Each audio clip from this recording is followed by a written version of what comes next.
recognize that effective repatriation and reintegration requires a multi-agency approach involving medical and psychosocial support, vocational empowerment, and sustainable reintegration programs to prevent re-trafficking. Hence, the need to assess the effectiveness of ongoing repatriation, rehabilitation, and reintegration programs for rescued victims. Concerned that despite Nigeria's international commitments under the Palermo Protocol, the Convention of the Rights of the Child, and the African Charter on the Rights and Welfare of the Child, coordination gaps, inadequate funding, and bureaucratic delays continue to hinder the timely rescue and repatriation of trafficked Nigerian citizens. The House concerned that failure to take deliberate legislative action, as being happening here, to address gender imbalance in political undermine Nigeria's democratic credibility and weaken institutional legitimacy and limit socio-economic development outcomes.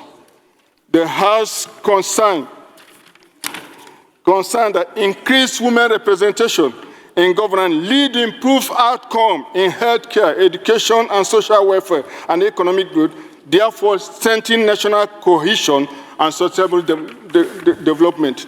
So this bill seeks to establish that Department of State's Service Research and Development Bureau, such that people will not be using colonial methods of waiting on hearsay as information gathering, but a scientific method. It will help to coordinate and research, develop intelligence technologically, and then there will be established research centers across the country. I think this is exactly what we need to be able to combat a security situation in our country.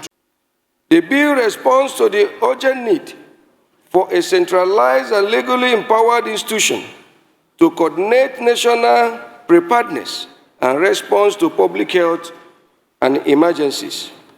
The proposed institute will lead outbreak responses, reduce mobility and mortality, and mitigate socio-economic disruptions arising from such crises. There is also a growing need to align Nigeria's health security framework with international health regulations and global best practices, including cross-border diseases control and collaboration with global health bodies. Further worried that despite effort, responses for relevant security agencies have not been sufficient to prevent reoccurrence. Commends the effort of His Excellency Professor Babagana Umar Zulum, Executive Governor of Borno State, for his consistent leadership in strengthening local vigilantes and supporting security operation, while noting the need for a stronger federal interventions. Bandits operate 4 hours without immediate security response, leading to a high casualty figure and successful mass adoption with ransom demands placed on victim, family, and communities mostly still remain unpaid till date.